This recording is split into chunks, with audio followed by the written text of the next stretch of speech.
যে বিডিআরে আমি 57 জন সেনা কর্মকর্তা হারালাম, এরপরে অফিসারদের যারা যেই মানে মুষ্টিমেয় কিছু অফিসার এটা প্রতিবাদ করলো, প্রত্যেকেই কিন্তু চাকরিচ্যুত, প্রত্যেকেই কিন্তু পানিশড বিভিন্নভাবে। এগুলা নিয়ে আপনি যখন কথা বলবেন তখন বলবে যে সেনাবাহিনীর ভাবমূর্তি নিয়ে টানাটানি করছে এরা। এরা সেনাবাহিনীকে কি বলবো মানে ডাউন প্লে করতে চাচ্ছে। অথচ দেখেন এই 5ই আগস্টের পরে ওই যে আজম, মির্জা আজম, নানক যারা ডিরেক্টলি এই ঘটনাগুলোর সঙ্গে যুক্ত, তাদেরকে কিন্তু এই সেনাবাহিনীর লোকজনের মানে সহায়তায় দেশ থেকে বের করে দেওয়া হয়েছে। তা আপনি আপনি ভাই কাকে কি বলবেন ভাই বলেন তো? আপনার যদি আপনি যদি আবেগে গল্প ছাড়েন যে ব্রাদার ইন আর্মস, আমার ভাই, আমার অমুক, কার্যক্ষেত্রে যদি আপনি তার খুনিদের পাশে অবস্থান নেন, এবং আপনি দেখেন যে আমাদের হাসিনার ভয়টা দেখেন যে সে সময়ে অস্ত্র নাই শোনার পরেও সে বলছে যেন ক্রস ফায়ার না হয়, কারণ সে জানে যে এদের যে ট্রেনিং এবং এদের যে সাহস। যেমন কর্নেল গুলজার তার এক বন্ধুকে বলছিলেন, আমার চ্যানেলে আছে কোন একটা ইন্টারভিউতে, গুলজার সাহেব বলছিলেন যে আমাকে জাস্ট একটা এলএমজি পাঠাও, জাস্ট একটা একটা অস্ত্র পাঠাও আমার আমার আমার কাছে, কোনোভাবে তোমরা একটু পৌঁছানোর ব্যবস্থা করো। তো আমরা তো জানি তাদের ট্রেনিং, তাদের যে সাহস, ট্রেনিং তো না, সাহস হচ্ছে মূল বিষয়টা। তো কি বলবেন আপনি বলেন তো? মানে একে একে কি আগেও শাস্তি দেওয়া হয়েছে, পরবর্তীতে 5ই আগস্টের পরেও যাদেরকে বিচারের জন্য ধরা দরকার ছিল তাদেরকে বের করে দেওয়া হয়েছে, সহায়তা করা হয়েছে।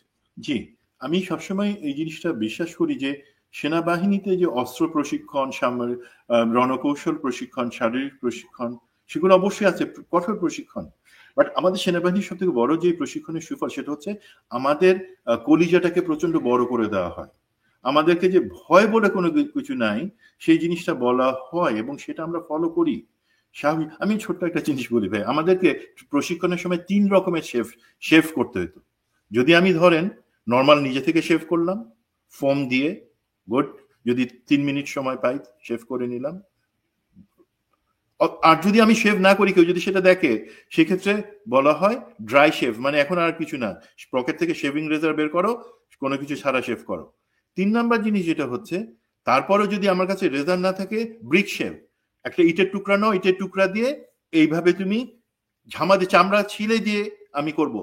আমার কাছে, আপনার কাছে খারাপ লাগতে পারে, বাট দেখেন আমাদেরকে কিন্তু শৃঙ্খলাটা সেইভাবে শেখানো হয়। আমার যেটা করবার সেটা আমি করব, যদি না করি তাহলে আমাকে পস্তাইতে হবে। 2 নাম্বার, হাজার বুলেট আসুক, হাজার সেখানে আমার শত্রু আসুক, আমার যে দায়িত্ব, আমার ইউনিফর্মের ইজ্জত রক্ষার জন্য, আমার দেশকে বাঁচানোর জন্য আমাকে সেটা করতে হবে। এবং আমরা যে জেনারেল শাকিলের কথা শুনলাম, সেখানে একজন সৈনিকের, আত্মবিশ্বাসী সৈনিক যে মরতে ভয় পায় না, তার কথা শুনলাম। কিন্তু এখন এই সেনাবাহিনী তো ভারতের পছন্দ না, তাদের জন্য ভয়ের কারণ। এই সেনাবাহিনীকে ভাই আমি একটা জিনিস বলি, আজকে কথাটা অনেকের কাছে হয়তো খারাপ লাগবে, আমাদের এখন সেনাবাহিনী, আপনি যাদের কথা বললেন যে জেনারেল ওয়াকারের আশপাশে যারা আছে, যারা তাকে ভুল পথে চালিত করছে অথবা খুবই মাস্তানি দেখাইতেছে, মনে করতেছে কি হয়ে গেল, আরো দেখাবো, আরো আছে, আসিতেছে, এই তো শুরু জেনারেল হাসান নাসিরকে দিয়ে। ভাই, তোমরা কার স্বার্থে কাজ করতেছো সেটা কিন্তু আমরা বুঝি। এই যে সেনাবাহিনীর বিরুদ্ধে আমার বা আপনার কথা বলার তো কোনো ইচ্ছা নাই, আমরা তো সেনাবাহিনীর বিরুদ্ধে কথা বলতেছি না। সেনাবাহিনী একটা গৌরবের প্রতিষ্ঠান, আমরা কথা বলতেছি তার মধ্যে, তার মগজের জায়গায় অথবা তার হাত পায়ে যে সমস্ত দুষ্ট, যারা সেনাবাহিনীর ইউনিফর্ম পরার যোগ্যতা রাখে না, যারা গুম খুন অর্থ কেলেঙ্কারির সাথে যুক্ত, তাদের ব্যাপারে কথা বলতেছি। তাদেরকে সরাই দিয়ে সেনাবাহিনীকে কলঙ্কমুক্ত করার কথা বলতেছি। এখন এই লোকগুলো সেটা শুনবে না, তারা সেনাবাহিনীর ভিতরে থেকে আরো বিতর্কিত সিদ্ধান্ত নিবে, যেটা জনগণ বা আমরা পছন্দ করব না। কারণ তারা বিতর্কিত সিদ্ধান্ত নিবে, সেনাবাহিনীকে জনগণের চোখে খারাপ বানাবে। এটা লাভ কার হবে? আমি আগেই বলছি, বাংলাদেশের সেনাবাহিনীর 2টা বড় শক্তি, সুপ্রশিক্ষণ এবং জনগণকে সাথে নিয়ে যুদ্ধ করা। এটা ভারতের সেনাবাহিনী বা আমাদের শত্রুর নাই। তো যত তারা নিজেরাই সেনাবাহিনীর উপরে বসে থেকে সেনাবাহিনীকে পচাবে, ততই ভারতের লাভ। তারা দিন কালকে রিটায়ার করবে, 1 বছর পরে 2 বছর পর রিটায়ার করে তাদের হয়তো দুবাইতে বা ভারত তাদের জন্য ব্যবসার অ্যাপার্টমেন্ট, ফ্ল্যাট, জমি সব কিনে রেখে দিছে। তাদের তো চিন্তা নাই সেনাবাহিনীর ইজ্জত থাকলো কিনা।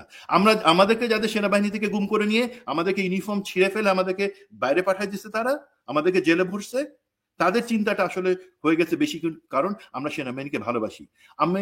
আপনি কি আপনার নিজের স্বার্থে এই কথাগুলো বলতেছি? আমি কি সেই জন্য 10 লাখ টাকা 20 লাখ টাকা পাবো আজকের এই আরে প্রোগ্রাম করে? ভাই, আরে ভাই, আমার তো কোনো স্বার্থই নাই। আমার কিসের স্বার্থ? বরঞ্চ আমি ক্ষতিগ্রস্ত বিভিন্ন ভাবে। এই হরিদাস পালেরা নানা রকম ঝামেলা করতেছে, এবং আপনি দেখেন যে আপনাকে যে গুম করলো, আপনাকে যে টর্চার করলো আফটার মানে বিডিআর এই হত্যাকাণ্ড, তাকেও তো বের করে দিছে ব্রিগেডিয়ার রাশিদ, না? ব্রিগেডিয়ার রাশিদ তাকে সেফলি যখন তাকে 5ই আগস্টের safely- পরে সে জানতো যে আমি অন্তত সাক্ষী দিব, বাট কে আছে? কর্নেল ইমরান ইবনে রৌফ, সে তো এখনো বিজিবিতে আছে। সেই হুম, ধরনের লোকগুলো তো আছে। আর যেখানে জেনারেল হাসান নাসির কন্টেনমেন্টে ঢুকতে পারবেন না, সেখানে এই গুম খুনের সাথে যারা আছে তারা কন্টেনমেন্টের ভিতরে বসে আছে। তো এগুলো কার স্বার্থে হচ্ছে? ভাই, আমি বলবো সেনাবাহিনী আমাদের সবার প্রিয়, জনগণের প্রিয়, শুধু আপনার আমার না। বাট এরা নিজেরাই সেনাবাহিনীকে পচায় এরা একদিন বাইরে চলে যাবে। বাট সেনাবাহিনীকে আরো দুর্বল করা হবে, জনগণের থেকে দূরে জায়গা নিয়ে আসাবে, এবং এরা চাচ্ছে ভারত এবং হাসিনার ইচ্ছে অনুযায়ী সেনাবাহিনীকে একটা ঘৃণার জায়গায় নিয়ে আসা। ভাই, আমরা তো সেটা চাই না। তোমরা যারা ঘৃণিত কীট, তোমরা যারা কুকুরের থেকে অধম, আমরা চাই তোমাদেরকে এখনই ঘাট ধরে বের করে দিতে।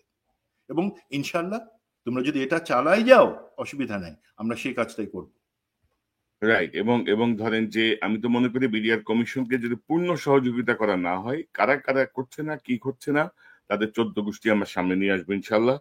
এবং আহ, যারা 5ই আগস্টের পরে এই বিডিআর হত্যাকাণ্ডের সঙ্গে যুক্ত, আমার 57 জন সেনা কর্মকর্তা হত্যার সঙ্গে যুক্ত, তাদেরকে যারা সেফ এক্সিটের ব্যবস্থা করে দিয়েছে, তাদেরকে ছাড় দেওয়া হবে না। কারণ অ্যাকচুয়ালি বর্তমান যুগে কোনো কিছু আপনি গোপন রাখতে পারবেন না সুমন ভাই। আমার যতটুকু পর্যবেক্ষণ আর কি, কোনো না কোনো ফরম্যাটে এটা চলে আসবেই। আচ্ছা কনক ভাই, আমি বলি, এই এই প্রসঙ্গে কথাটা একটু বলে নি। ধরেন গোপন রাখার থেকে বড় কথা হচ্ছে ম্যাচুরিটির জিনিস। আমি সবসময় বলি যে জেনারেল ওয়াকারের আশপাশে যারা আছে তারা ম্যাচুরিটি, এই যে ডিএমআই আছে, তারপরে এজি ছিল, জেনারেল মাসুদ আছে, আমি নাম ধরে বলতেছি, আমি তো বলছি এখন থেকে আমি নাম ধরে বলবো। আহ, এরা মনে করে এরা অনেক ম্যাচুর এবং স্মার্ট, বাট এরা যে জেনারেল ওয়াকারের কতটুকু ক্ষতি করতেছে জেনারেল ওয়াকার তো বুঝতে পারতেছে না, বাট আমরা বুঝতে পারতেছি। আপনি জানেন, আমি জানি, আপনাদের কাছে কিছু কিছু অডিও আছে। এই জুলাই গণ অভ্যুত্থানের সময় যে হত্যাকাণ্ড হয়েছিল এবং হত্যাকাণ্ডের নির্দেশ কারা দিয়েছিল, কোন জায়গা থেকে আসছিল, সেই অডিওগুলো কিন্তু আছে। আমরা সেই অডিওগুলো এখনো কিন্তু পাবলিকে আনতেছি না। আমরা নিশ্চিত হয়ে নিতে যাচ্ছি সেটার অথেন্টিসিটি। না, যদি সেগুলো আসে, রাইট। তাহলে আপনারা যারা ষড়যন্ত্র করতেছেন আপনারা টিকবেন না। আমরা এখনো কিন্তু রাষ্ট্রের বাট আমাদেরকে সেই রশি ছেড়ে দিতে বাধ্য করবেন না। না, এখন ধরেন সুমন ভাই, কত হরিদাস পাল দেখলাম না, জেনারেল আজিজ, হাসিনার চোখ রাঙানি, আজিজের চোখ রাঙানি, তার গুন্ডা ভাইদের চোখ রাঙানি, এগুলো তো ভাই আমরা দেখছি ভাই। আপনি আর কত চোখ রাঙাবেন? আপনি আর কত ভয় দেখাবেন? আপনি কত বড় হরিদাস পাল হবেন? কোনো লাভ নাই রে ভাই। এবং আমাদের কাছে বহু ইনফরমেশন, আমরা আসলে ভ্যালিডেট করতে একটু সময় নেই। বিশেষ করে আমি ধরেন একটু জি, অনেক রকম চেক ব্যাক করে একটা ইনফরমেশন ছাড়ার চেষ্টা করি। তো আমার মনে হয় যে সবার বোধোদয় হোক, মানে শুভ বুদ্ধির উদয় হোক। এবং আমি আবারও তো স্যালিউট জানাই জেনারেল মেজর জেনারেল শাকিলকে। তিনি যেই এত গোলাগুলির মধ্যে খালি হাতে বসে, আপনি যদি দেখেন যে তার কথার ধাপগুলো, তিনি দেশের প্রধানমন্ত্রীর প্রতি তার অবস্থান থেকে যে শ্রদ্ধা জানানোর, এই অবস্থাতেও কিন্তু সেটি জানিয়েছেন। তিনি মানে ডেকোরাম পরিপূর্ণ পালন করেছেন। তার হাতে অস্ত্র নাই, কিছুক্ষণ আগে তাকে অস্ত্র ঠেকিয়ে গুলি করতে গিয়েও সামহাও তিনি বেঁচে গেছেন। তারপরেও তার যে দৃঢ় যে অবস্থান, আপনি এই লেভেলের অফিসার আছে এখন? আপনি বলেন তো। মানে আমাদেরকে তো 57 জনকে মেরে যে অবস্থা করা হয়েছে না ভাই, আমি কিন্তু মানে কি বলবো, একজন সিভিলিয়ান আমি, কিন্তু আমার পর্যবেক্ষণ কিন্তু খুব খারাপ আর কি। মানে হচ্ছে না। অফিসারের মান বা অফিসারের মানে কোন কোন লেভেলের অফিসার প্রশিক্ষিত, আমি বিশ্বাস করতে চাই বাংলাদেশ সেনাবাহিনীর যে কোনো সব থেকে স্বল্প প্রশিক্ষিত বা কম বুদ্ধিসম্পন্ন অফিসারও আমাদের জন্য একজন অ্যাসেট, কারণ সেটার ভ্যালু অনেক। বাট আমি কিছুদিন না, না, আগে আমি আমি আমি সেটা চ্যানেল বলছি না। 24 একটা আমি আলাপ বলছি যে শুনছিলাম। জেনারেল শাকিল সহ যে 57 জনের যেই বা দেশপ্রেম ছিল, বা এদেরকে তো সবাইকে তো এক জায়গায় জড়ো করা হয়েছিল, দেশপ্রেমিক সবাইকে। হাসিনা ক্ষমতায় এসে সবাইকে জড়ো করলো এক জায়গায়। আমি কিন্তু বলছি না যে এখন আমাদের অফিসাররা খারাপ, আমি বলছি এই যে দৃঢ় যে অবস্থান, এই যে সাহসিকতা, এই জায়গাটা মানে আমি আনপ্যারালাল মনে হয় আর কি আমার কাছে বর্তমানের সাথে যদি আপনি না, কম্পেয়ার আমি করেন। আমি কিন্তু আপনার কথা দ্বিমত করছি না, আমি বরঞ্চ আপনার কথা আমি একমত পোষণ করে বলছি যে দেখেন, আমি আবারও বলছি, সেনাবাহিনীতে আমার প্রশিক্ষণ বা আমি কতটুকু অস্ত্র চালাতে পারলাম, কতটুকু মিলিটারি ক্রাফট বা রণকৌশলে আমি পারদর্শী, সেটার থেকে সব থেকে বড় কথা হচ্ছে সাহস এবং দেশপ্রেম। সে দুটো হচ্ছে প্রথমে। এখন সাহস আর দেশপ্রেমের জায়গায় আমি কি এই জায়গায় রাখছি? না, আমি আহ, আপনারা আহত হতে পারেন সেনাবাহিনীর যারা উপরস্থ জায়গায় আছেন। আপনাদের দেশপ্রেম থাকলে 15 বছর দেখতাম না। আপনাদের দেশপ্রেম থাকলে আপনারা অনেক কিছু বলেন যে আপনারা 5 তারিখে হাসিনাকে পালায় যাইতে বাধ্য করছেন। আমি আপনাকে দুইটা প্রশ্ন করি, আপনার দেশপ্রেম থাকলে কি আমাদের এই 16 জুলাইয়ের পর থেকে আমাদের 2000 ছাত্র জনতা মারা যেত? এমন তো না তারা বাজ পড়ে বা ভূমিকম্পে মারা গেছে, তারা আপনাদের গুলিতে, পুলিশের গুলিতে মারা গেছে, বিজিবির গুলিতে মারা গেছে। বিজিবির প্রধান এখনো তার জায়গায় আছেন কিন্তু। এখন আমার প্রশ্ন হলো, আপনাদের যদি দেশপ্রেম থাকতো তাহলে কিন্তু এই আগস্টের 5 তারিখ পর্যন্ত অপেক্ষা করতে হতো না হাসিনার পতনের জন্য। আপনারা যেই মুহূর্ত থেকে আর্মিকে ডিপ্লয় করার আদেশ দেওয়া হয়েছে, আপনারা বলতেন। জেনারেল নুরুদ্দিনের কথা মনে আছে?